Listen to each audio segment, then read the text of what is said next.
Sorry again, sorry to Yeah. repeat. My name's Sam Morris. I'm the construction manager with the city of Champlin. I'll be the inspector on the project. What that means is I'll be spending 80% of this summer on the road project, working with the contractor, making sure that any material he brings in on site or any infrastructure he implements into the street meets the city's plans and specs for this project. So with me, we have Jen Edison. She's the senior project engineer for WSB, the consulting firm that did the plans and specs for the project. Heather Nelson, who's a city engineer, and then Tim LaCroix, who's the council member. So I think Ward 4. Ward 4. Yeah. Yep. And then we have Douglas and Kerr. They're the contractors with us. They're here as well today. So I'll hop right into this presentation, kind of going over the construction and what you'll be seeing this summer on the road project. So this is the overall project location. It's made up, it's 3.6 miles long. It was originally constructed between 1973 and 1987, and it impacts about 331 households. So with this project being so big, it's broken up in two different phases. Phase 1 being on the north side of Adair, phase 2 on the south side of Adair. The projected schedule, it would be the beginning of April. We'll start with phase 1, go to about mid-July, and then there'll be some overlap. In May, they'll start phase 2, and that'll go till August. So the only thing that's not in this phasing plan would be the final lift of pavement. The pavement gets put down in 2 lifts.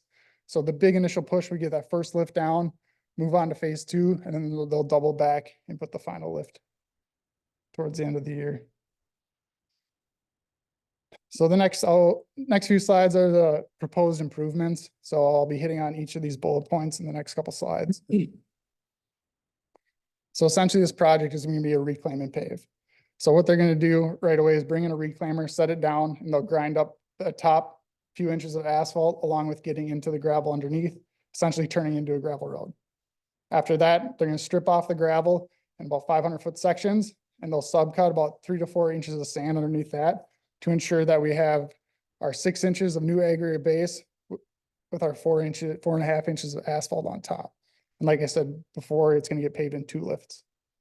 There'll also be some spot curb replacement.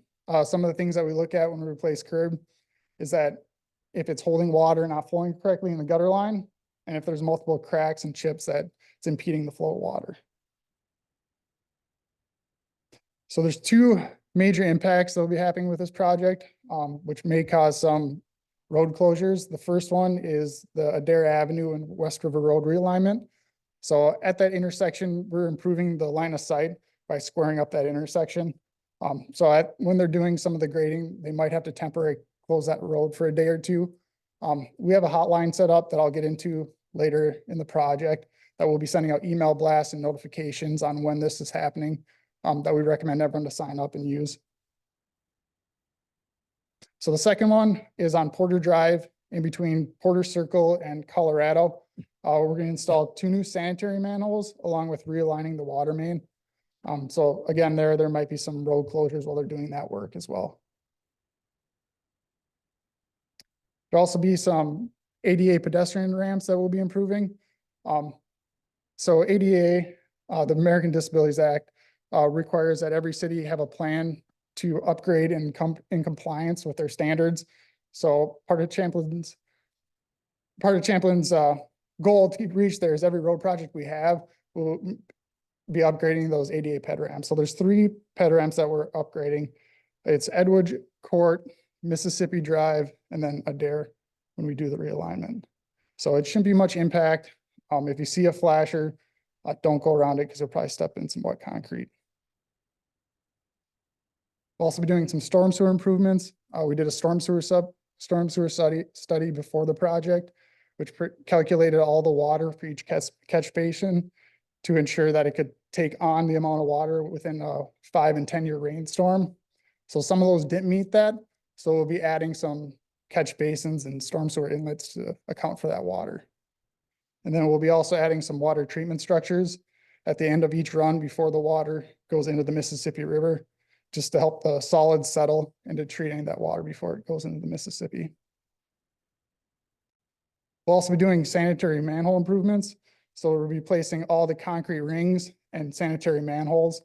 and putting a infra shield around it to make it waterproof.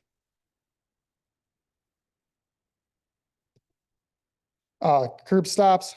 So our utility department went around and reviewed all 331 curb stops on the project to ensure that they worked correctly. They came up with a list of about 40 that weren't operable or didn't have our city standard A1 lid if they were installed in a driveway. So if you are one of those 40 households, you should have already received a letter notifying you that your curb stop is going to be worked on. As it gets closer to that point, the contractor and the city will be in touch with you to let you know when that work's going to happen and what impacts will cause by it. So we're also going to do bowl replacements on all our gate valves. So last year we dug up 3 gate valves in the project just to verify their condition. And then we found that all the bolts were deteriorating and rusting. So we'll be upgrading all those bolts with 3/16 stainless steel and then building the curb box all the way up to the road finish grade. We'll also be installing new LED streetlights to meet city standards. They'll be spaced anywhere between 300 or 250 and 350 feet. Most likely they'll be in the same location as the existing streetlight. So we won't be moving around. We'll also be putting in new conduits, wires, and then an electrical service box.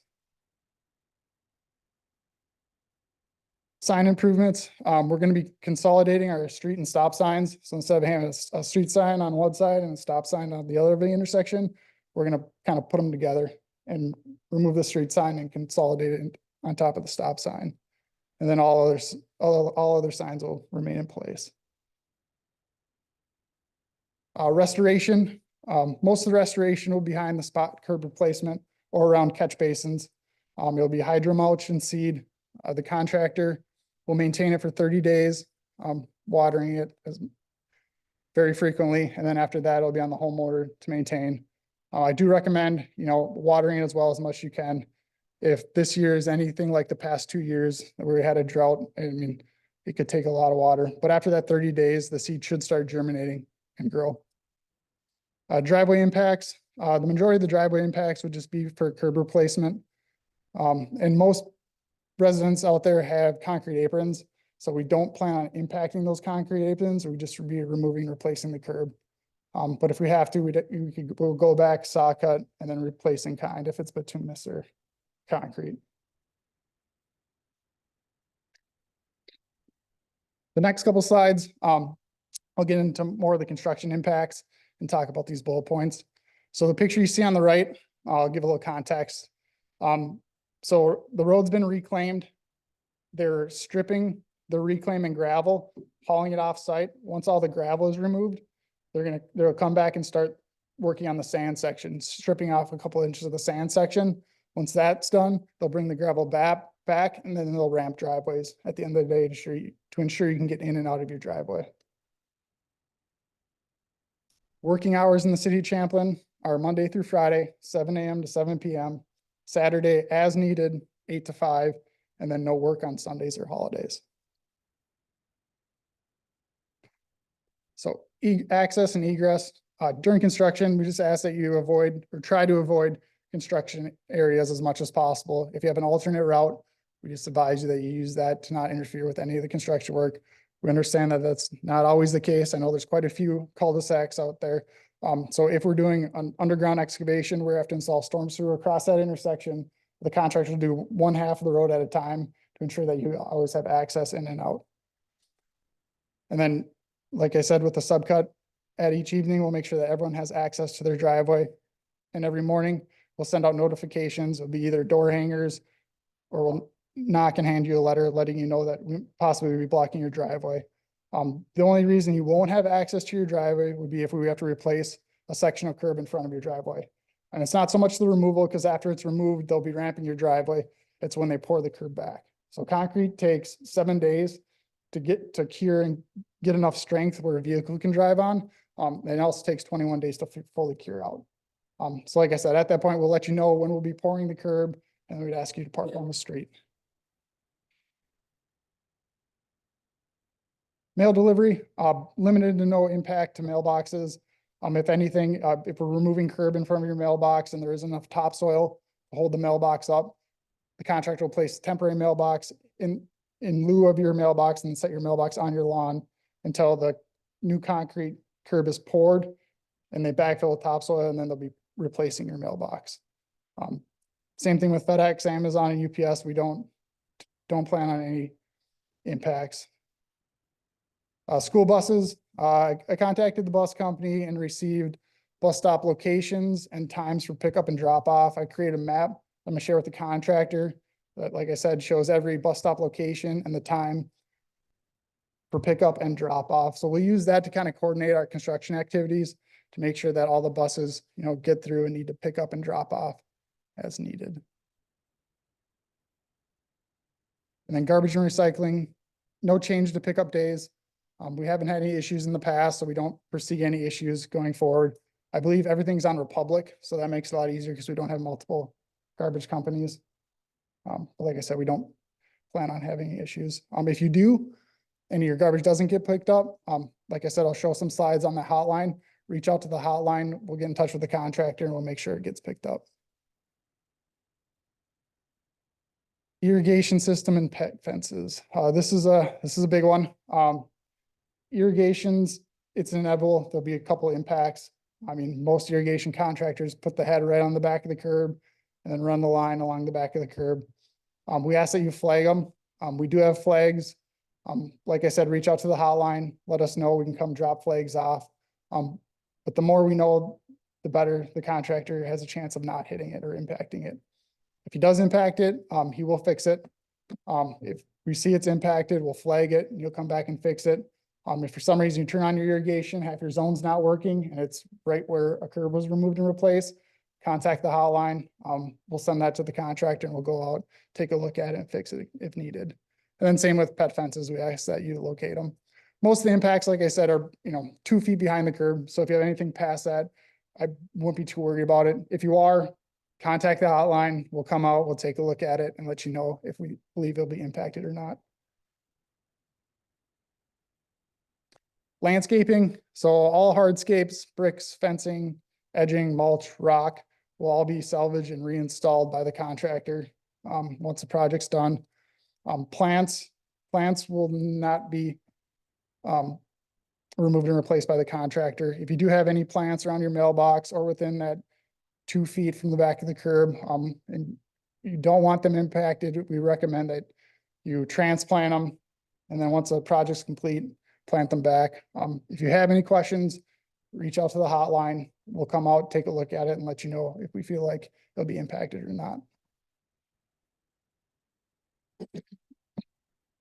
So the last little thing I'm gonna touch on is assessments. So assessment is a unit per house, and it's based on the type of road reconstruction, whether it be a mill and overlay, a reclaim and pave, or a full reconstruct. This one's a reclaim and pave, so it's $4,560, and that includes the paving, the subgrade work, storm sewer, and gate valve work. And then there also is the street light fee, which is $1,120. And that includes the LED light, the light pole, the light base, the new conduits, the power to it, and then the new meter and service. So the total is at $5,680. So payment methods, there's 2 payment methods. The first one is you can either prepay or fully pay the assessment amount without interest to the city starting mid-October. We'll send out letters at the beginning of October just to remind you of the assessment and that it can be paid. And all payments must be made to the city by the end of the day, November 15th.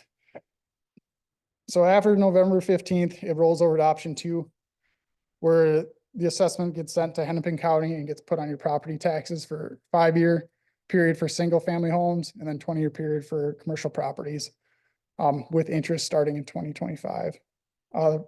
First year's interest goes between November 1, 2024 and December 31st, 2025. So it's about 14 months, excuse me. And then you can pay off the remaining balance at any subsequent year, but make sure you pay it off before that November 15th date of that year.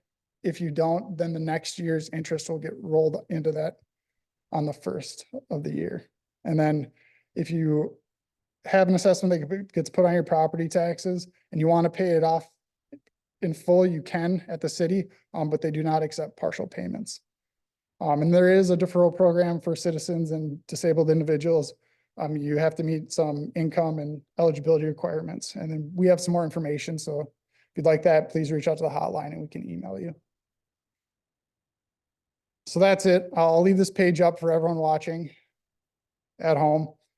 This is our project hotline information. The email champlinprojects@wsbeng.com. Email that website. No, email that contact to us. No.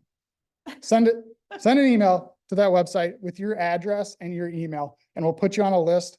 And we'll be sending out email blasts, every day or every other day, depending on what's going on with the project, letting you know, hey, they're working here, doing this, or, we're going to be closing down a dare for 2 days, starting this date. It's very helpful. And then, like I said, if you have any questions or concerns, email that email, or you can also call that project hotline. So, that's all I have. Thanks for joining. We'll open up to any questions that are here. Just wanted to double check, sorry about that. Stephanie, if you did receive any questions on Zoom, there, I think, are a few people that have joined on Zoom. Yeah. Okay, no questions on Zoom.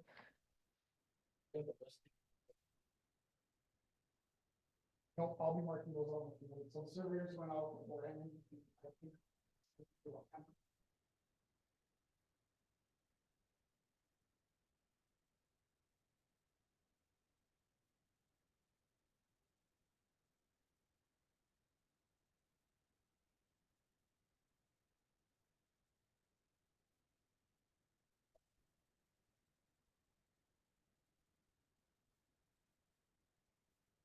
Yeah, so most of the labels are out, they're all on this.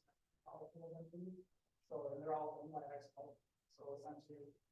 With the exception of that.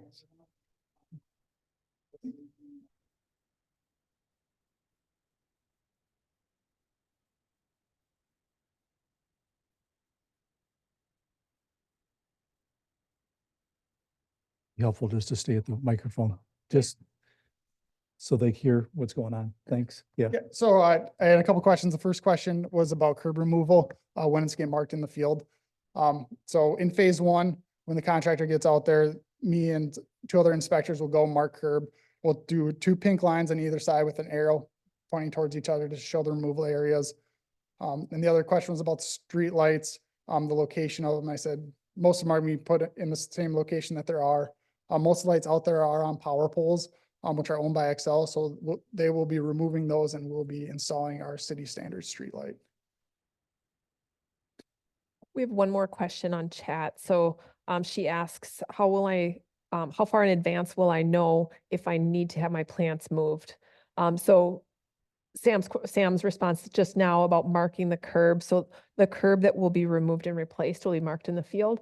So if you see pink paint on any of your curb in front of your home, that means it's going to be removed and replaced. So if your plants are in front of that area, then that would be an area that would be impacted. So maybe Sam, you could just kind of just talk about, depending on what phase they're in, how far in advance you'd be marking that curb. Yeah, usually I try to mark it at least a week or 2 in advance before they remove it. I mean, I have the contractor here. I'll ask him that question. Is he? The next. Mhm. Okay, so yeah, so within the next 2 weeks, we'll be doing removals. So, I mean, weather depending, obviously we're supposed to have some nice weather. So once all the snow melts, I'll be out probably next week, mid next week, marking curb. And that's for phase one. So phase two will be, removals will be more like Probably June, is like May or June. Yeah. late May, early June. So again, phase one is areas north of Adair. Phase two is areas south of Adair.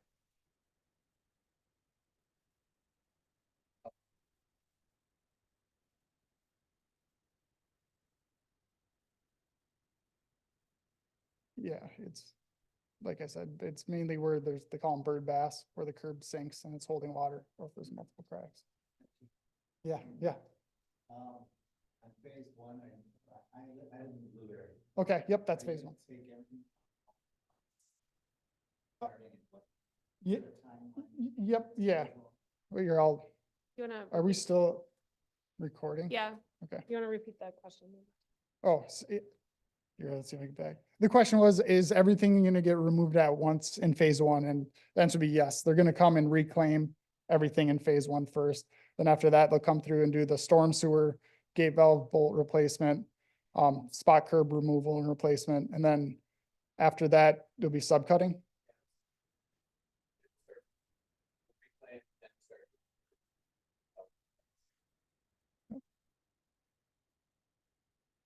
So yeah, they'll be reclaiming curb removals that same week. This is where I'm going to jump in and Yeah, say, yeah, yeah, no, please. I'm just, so it was just, we covered, these email communications are extremely helpful. My experience, I think we talked, it was 2021. They did literally in front of my house. I'm going to claim that I've been through 2 street improvements because last year, I got as close as I lived as close as you possibly could without being assessed, right at Louisiana and Maryland. So, I had, all the ingress and egress issues, construction work and what. Thankfully, I was, because I'm the council member in that area, I got the updates and knew what was going on. We've tried to talk about having even some of those who are in adjacent properties like it was helpful for me, but if I were not a council member and getting those, I would wanted to have had that. And I think I've communicated with that with Sam and Jen, and that they'll be attentive to some of those adjacent properties who are not immediately impacted. But those email communications are extremely helpful. Now, weather is always a factor, right? So they say we're going to do this in the next day or two. Of course, torrential rains, that's not going to happen. But those are the sorts of things that 2 or 3 weeks into the project, you're going to also almost become a little numb to them because there's a lot of communication coming, not detail, they're not long, but there's a lot of communication. They do a great job. My advice is, everyone here is, I'm guessing, a regular user of email. I'm sure we have neighbors, and they typically fit an elderly demographic who don't get those.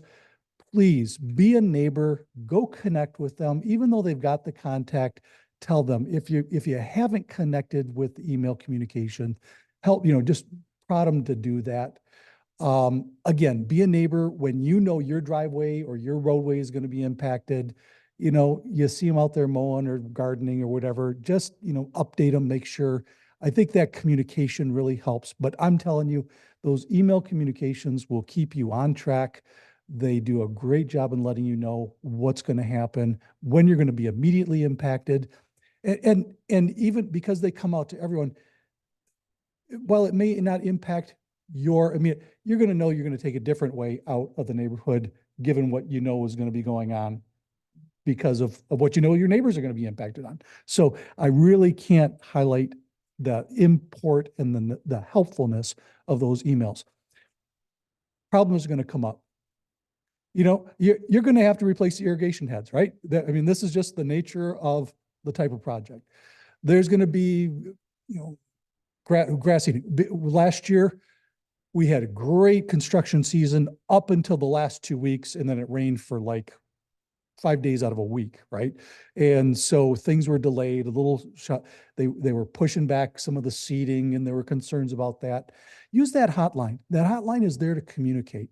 If you've got concerns about, well, you're not sure, are they going to get to my irrigation head? For example, I said I wasn't impacted, but they tore up an irrigation head, right? Well, I'm not on anybody's list. Of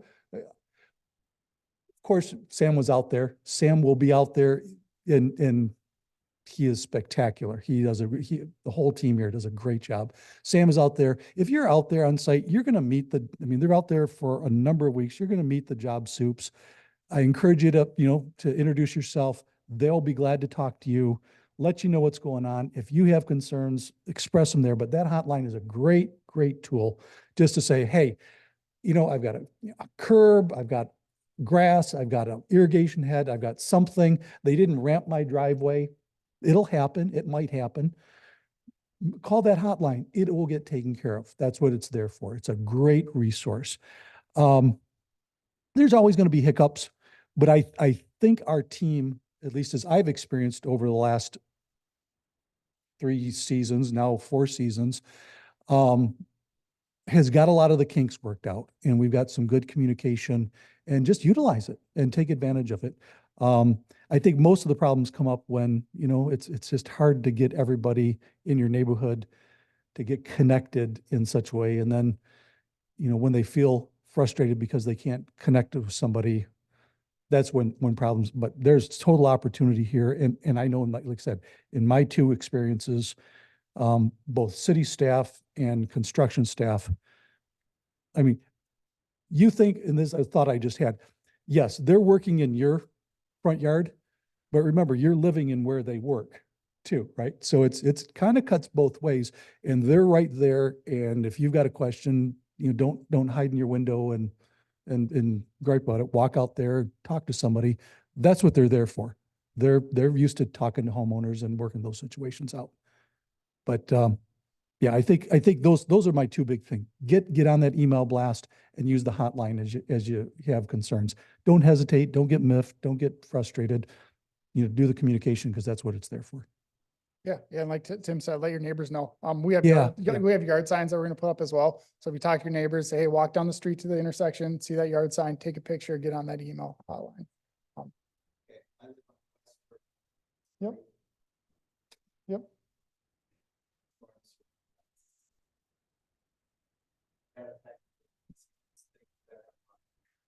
No, so in the park, well, where you live, no, there's a catch basin in the, sorry. The question was about the West River Park and the storm sewer in there.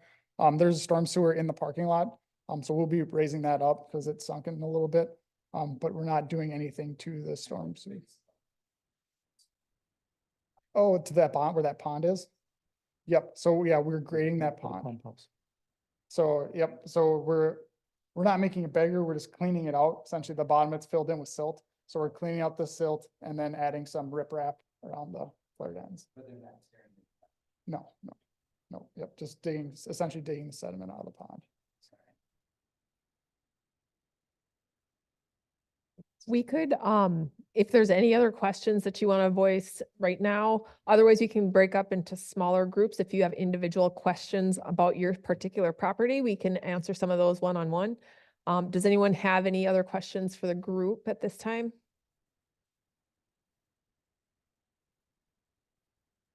Okay, I think we'll stop the Zoom meeting. Yeah. And just for reference too, the Zoom meeting will be posted on our webpage. So people that didn't that were not able to join us tonight, they can watch that meeting.